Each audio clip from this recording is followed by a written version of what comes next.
So the other night I was sitting in my PJs playing around with the MiniBrute 2 and I thought, why not hook it up to the Mother 32 and explore that?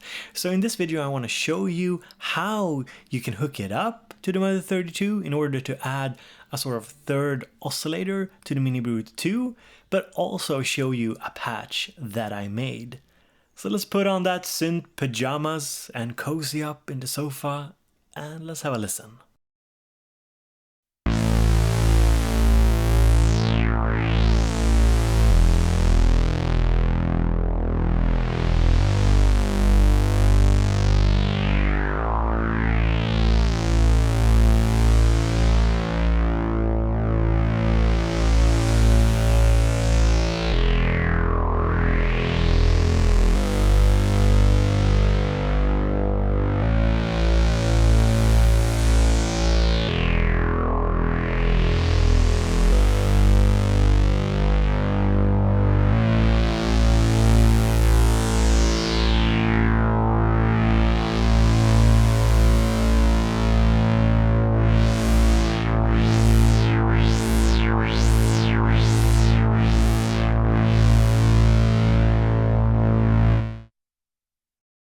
So in order to show you this, I had to be a little creative with the positioning of the synths, but let me now show you how to hook it up.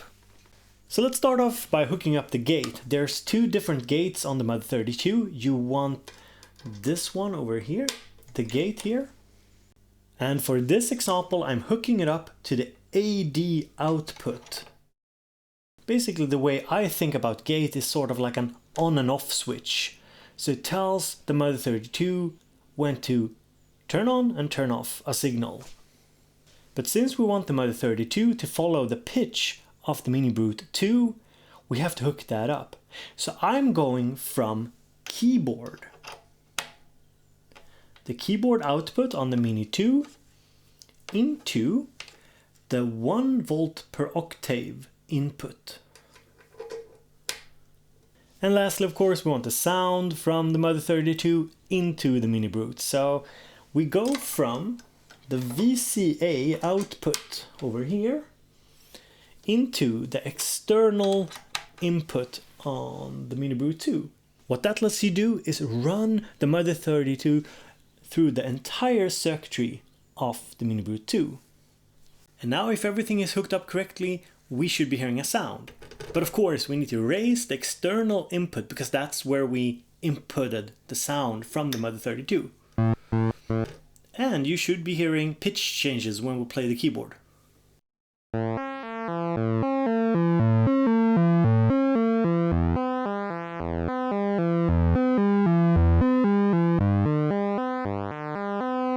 So we're almost done, but you need to tune the oscillators. Now I'm going to give you a quick example of how to do it. You set the frequency on the Mother 32 all the way up, and you keep the MiniBrute 2, the tuning of oscillator 1 and 2, you keep them almost at like the 12 o'clock. You might need to tune it a little bit, and it should give you a pretty stable tuning. So let's listen to it. So we have a sine wave here on oscillator 2. So here's just the Mother 32. Let's bring in the oscillator 2.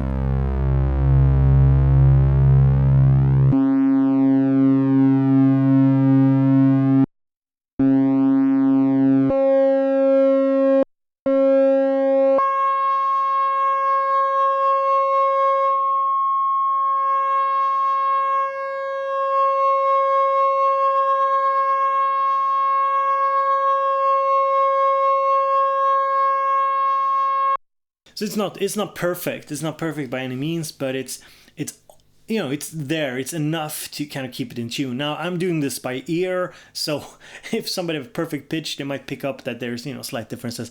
But you get the idea. You have to tune it, and then we can bring in the oscillator number 1 as well.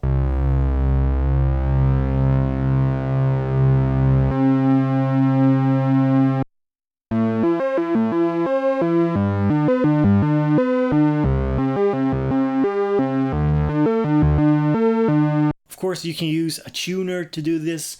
I usually go by ear. I like a little bit of kind of a drift when it comes to pitch, but you get the idea how to do it. So next up, let's look at how I made the patch that I played you earlier.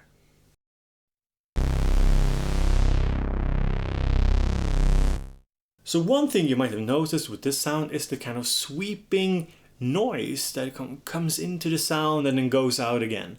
And that comes from the noise generator here over on the Mini 2 and the triangle. Those are connected to the mix 1 and 2 on the Mother 32. That's basically two inputs where you have a knob here, the VC mix, that lets you shift, sort of mix between these two sources. So it's sort of a blend between these two. But you can also modulate that knob, which is really cool.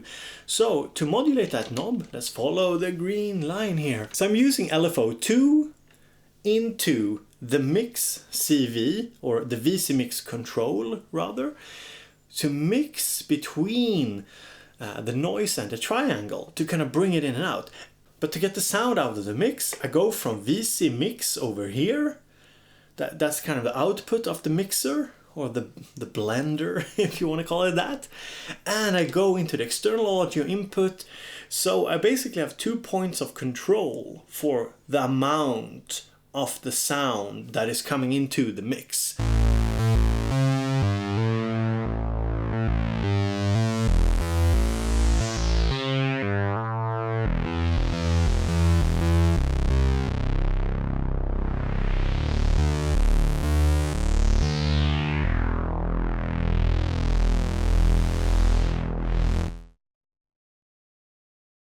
Of course, I could just have added the noise from the Mother 32 itself, not having anything hooked up into the external input, not having anything hooked up into the blender, the VC mix.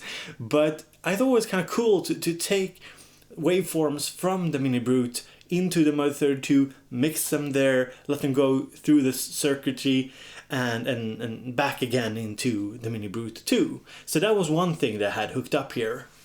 Next up, I'm using the Aftertouch kind of interestingly. So I've set it up so that Aftertouch is sending through the mod output here. You do it on the keyboard itself, select mod source, Aftertouch, mod destination to the mod CV. And now you have mod CV out into the attenuator and out from the attenuator. I'm using attenuator 2 for this. You could use attenuator 1 as well.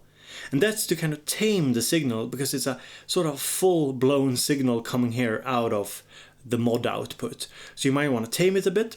Now, what I've done then is that I hooked up the Aftertouch to 2 different sources over on the Mother 32. On the Mother 32, I have this hopscotch cable or splitter cable that I'm using here to divide the incoming signal from the Aftertouch. And one of them, this orange kind of cable here, goes into the VCF resonance. So it controls the resonance, modulates the resonance, and the other one goes into LFO rate. So that's why you're hearing these sort of tempo changes to rate to the LFO when I'm pressing down on the Aftertouch. So that's just one fun example of how I'm controlling 2 parameters using one source on the MiniBrute 2. So far I'm modulating a lot of things from the Mini into the Mother 32, but I'm actually modulating the other way around as well. So I went from, let's see if I can find it, yeah, the triangle LFO here, follow the yellow cable, the triangle LFO into the attenuators. And if you have it connected here to the attenuator 1 here, basically what it lets you do if you increase the attenuator 1 cutoff knob is that you start to control the cutoff on the Mini 2. So I'm basically using a pretty slow LFO here on the Mother 32, attenuating it to sort of control it, to sort of tame the signal a bit so it's not so all over the place. And then I'm applying it to cutoff. Now I could have done this internally, of course, with an LFO on the MiniBrute 2 as well, but I thought it was kind of fun to use it, because there's, I mean, at least to my ear, there's slight differences when you connect 2 synths together like this. I probably couldn't explain technically, but I do feel that there's a slight difference in sound character.